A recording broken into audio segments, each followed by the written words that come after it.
the end of Thomas's branch line there is a small station, and, close by, the railway crosses a stream on a short bridge.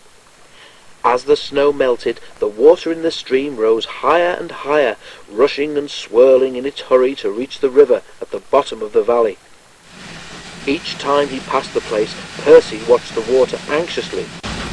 "Don't worry," said his driver. "It's got to come a lot higher before it can stop us."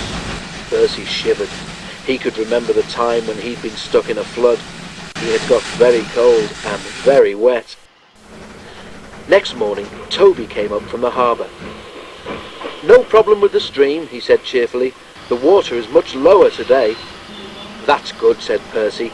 He set off happily with Annie and Clarabel, and when they stopped at the small station, Percy looked carefully at the stream. His driver went to look too.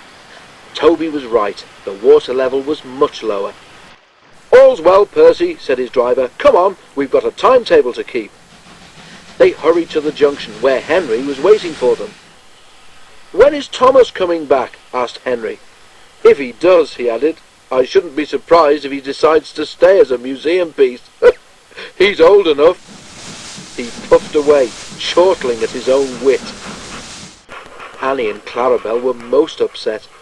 Percy had to spend so much time comforting them that he was late leaving with his next train. Percy had his tank refilled with water at the station by the river, and this made him later still. "Never mind," said his driver. "We don't need to stop at the station near the stream this trip, so there's nothing more to delay us." They reached the stream quickly, but as Percy ran onto the bridge, he felt it sink slightly under his wheels. There was an ominous creak. The bridge swayed. "Don't stop, Percy!" shouted his driver in alarm. "Keep moving!" Percy didn't mean to stop, and that was lucky. Clarabel was the rear coach. As she crossed the bridge, it wobbled again. When her back wheels left it, there was a sudden loud crash. The bridge vanished. 1 second it was there, the next it wasn't. It was safe to stop now. Percy's driver put on the brakes, and the fireman ran back to look. All he could see of the bridge was lying in the middle of the brown, rushing stream. Annie, Clarabel and Percy were badly shaken. The guard telephoned a warning, and then they all went quickly home.